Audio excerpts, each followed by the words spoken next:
هبت نفحات أنسية فشد البلبل ألف تحية وبدا البدر الليلة شوقا يلقي الأنوار الذهب. بسم الله الرحمن الرحيم. الحمد لله رب العالمين والصلاة والسلام على سيد الأنبياء والمرسلين وعلى آله وصحبه أجمعين أما بعد. محترم جناب اسٹیج پر جلوہ افروز مہمانان خصوصی اور سامعین کرام اور سامعات محترم، سب سے پہلے میں اپنے رب کریم کا شکر ادا کرتا ہوں جو اس پوری کائنات کا تنہا مالک ہے، جو رحمان بھی ہے اور رحیم بھی، جو ازلی اور ابدی ذات ہے، نہ اس کی کوئی ابتدا ہے نہ انتہا، اور وہی صرف عبادت کے لائق ہے، وہی ذات ہے جو خیر کے کاموں کی توفیق عطا فرماتی ہے۔ الحمدللہ آج کی اس دینی محفل میں مکتب دارالسلام معاون کٹے کا 8واں سالانہ اجلاس منعقد ہونے جا رہا ہے، تو یہ سب اسی رب کریم کے فضل اور اس کے نیک بندوں کی بے لوث کوششوں کا نتیجہ ہے۔ آج اس بابرکت محفل میں تشریف فرما ہمارے معزز اور محترم بزرگان، صدر جلسہ اور مہمانان خصوصی، ان سب کا دل کی گہرائیوں سے شکریہ ادا کرتا ہوں جنہوں نے اپنی مصروف زندگی سے وقت نکال کر اس دینی کارواں کا حصہ بننا قبول فرمایا۔ ہم دعا گو ہیں کہ اللہ تعالیٰ آپ حضرات کی اس حاضری کو اپنی بارگاہ میں قبول فرمائے، آمین۔ محترم سامعین، یہ ننھے بچے جو آج ہمارے سامنے ہیں، یہ صرف ہمارے گھر کی رونق نہیں، یہ کل کی ملت کا سرمایہ ہے۔ یہی قوم کی تقدیر بدلیں گے اور یہی اسلام کا روشن چہرہ دنیا کے سامنے پیش کریں گے۔ اگر آج ہم نے ان کے ہاتھ میں قرآن نہ دیا، اگر آج ہم نے ان کے دل میں اللہ اور اس کے رسول صلی اللہ علیہ وسلم کی محبت نہ ڈالی، تو کل نہ ہم انہیں سنبھال سکیں گے اور نہ ہی معاشرہ۔ آج کے پرفتن دور میں جب گمراہی ہر دروازے پر دستک دے رہی ہے، جب موبائل اسکرین اور بے دین ماحول بچوں کے ایمان پر حملہ آور ہے، ایسے وقت میں مکتب ہمارے بچوں کے لیے ایمان کی آخری فصیل ہے۔ یاد رکھیے، مکاتب کی برکت سے کفر کے اندھیروں میں بھی ایمان کی شمع روشن ہو سکتی ہے، لیکن مکاتب سے غفلت کی وجہ سے ایمان کے قلعوں میں رہ کر بھی ایمان محفوظ نہیں رہتا۔ معزز والدین، بچپن وہ مٹی ہے جس میں جو بیج بو دیا جائے وہی درخت بن کر ابھرتا ہے۔ بچپن کا علم پتھر کی لکیر کے مانند ہوتا ہے۔ اگر آج بچے کا ذہن دین سے جڑ گیا اور اس کا دل اللہ کے احکام سے مانوس ہو گیا، تو کل زندگی کے طوفان بھی اسے دین سے جدا نہیں کر سکیں گے۔ سوال یہ ہے کہ اصل کامیابی کیا ہے؟ آج دنیا ہمیں سکھا رہی ہے کہ بچوں کو صرف ڈاکٹر، انجینئر اور افسر بناؤ، لیکن دین ہمیں سکھاتا ہے کہ پہلے انہیں انسان بناؤ، پھر سچا اور پکا مسلمان بناؤ، پھر جو چاہے بنے۔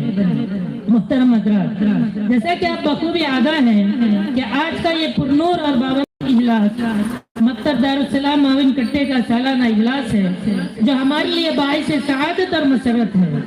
اس مبارک موقع پر انشاءاللہ مکتب کے ہونہار طلبہ اور طالبات اپنے دینی اور ثقافتی پروگراموں کے ذریعے نہ صرف اپنی صلاحیتوں کا اظہار کریں گے، بلکہ اس مکتب کی علمی و تربیتی محنتوں کا عملی ثبوت بھی پیش کریں گے۔ الحمدللہ مکتب دارالسلام آج فکر مند اور مخلص ذمہ داران کی مسلسل نگرانی اور تجربہ کار اساتذہ کی رہنمائی میں ترقی و استحکام کی شاہراہ پر گامزن ہے۔ یہاں کے طلبہ و طالبات نہایت شوق، دلچسپی اور یکسوئی کے ساتھ دینی علوم کے حصول میں مصروف ہیں، جو اس ادارے کے روشن مستقبل کی ایک واضح علامت ہے۔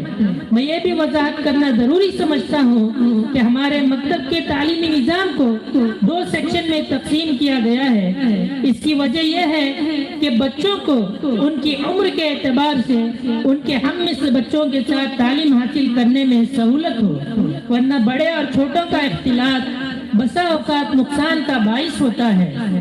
پہلے سیکشن میں نورانی قاعدہ مع تجوید اور ام پارا آپ کی مسجد کے امام و خطیب اور مکتب کے محنتی اور باوقار استاد مولانا کلیم اللہ صاحب ندوی پڑھاتے ہیں، جو کہ ہمارے بچوں کی بنیاد کو مضبوط کر کے انہیں اس قابل بناتے ہیں کہ طالب علم حروف کی پہچان کے ساتھ ساتھ تجوید و قواعد میں بھی مہارت پیدا کر لیتا ہے، پھر اس کے لیے اگلے درجات میں قرآن پڑھنا آسان ہو جاتا ہے، پھر طلبہ کو دوسرے درجات میں منتقل کیا جاتا ہے، اب انہیں قرآن ابتدا سے پڑھایا جاتا ہے۔ بندے کو اس وقت بڑی خوشی ہوتی ہے جب ہمارے یہ بچے بہترین انداز سے بغیر غلطی کے تجوید کے ساتھ قرآن کریم کی تلاوت کرتے ہیں۔ اس سے معلوم ہوتا ہے کہ جن طلبہ کی بنیاد بہتر ہو وہ جلد از جلد قرآن بھی ختم کرنے پر قدرت رکھتے ہیں۔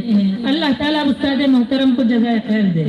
معزز سامعین، اللہ کا شکر ہے کہ رواں تعلیمی سال میں 4 طلبہ نے قرآن کریم مکمل کرنے کی عظیم سعادت حاصل کی اور 5 طلبہ نے امپارہ مکمل کیا اور 8 طلبہ نورانی قاعدہ مکمل کر کے اس نعمت عظمیٰ سے سرفراز ہوئے ہیں۔ نیز ہمارے مکتب کے طلبہ نے دیگر اداروں کے مختلف ثقافتی پروگراموں میں شرکت کر کے اپنی صلاحیتوں کا بھرپور مظاہرہ کیا ہے اور انعامات حاصل کر کے مکتب دارالسلام کا نام بھی روشن کیا ہے۔ محترم بزرگوں اور عزیز دوستوں، اس خوشگوار موقع پر ہم ان تمام والدین کا تہ دل سے شکر ادا کرتے ہیں جو اپنے بچوں کی دینی تعلیم و تربیت کے سلسلے میں نہایت سنجیدہ اور فکر مند ہیں اور باقاعدگی کے ساتھ انہیں مکتب بھیجتے ہیں۔ انہی کی توجہ اور قربانیوں کا نتیجہ ہے کہ آج آپ کے بچے اسٹیج پر اعتماد کے ساتھ دینی پروگرام پیش کریں گے۔ ان طلبہ میں ایسے بچے بھی شامل ہیں جنہوں نے حاضری کے معاملے میں غیر معمولی پابندی اختیار کی، بہت کم رخصتیں کی، بلکہ بعض کی حاضری 100% رہی، جو یقیناً قابل تحسین اور قابل تقلید ہے۔ اسی طرح مکتب دارالسلام کی کمیٹی کے تمام اراکین اور علاقے کے باہمت نوجوان تعریف کے مستحق ہیں جو دن رات علاقے کے بچوں کی دینی و اخلاقی فکر میں کوشاں رہتے ہیں، مسلسل مشاورت، منصوبہ بندی اور اخلاص کے ساتھ اس ادارے کی خدمت انجام دے رہے ہیں۔ آخر میں ہم بارگاہ الہی میں دست بدعا ہیں کہ اللہ تعالیٰ ان تمام حضرات کی کوششوں کو قبول فرمائے، انہیں بہترین جزائے خیر عطا کرے اور اپنی شان کے مطابق ان کی محنتوں کو شرف قبولیت بخشے۔ آمین یا رب العالمین۔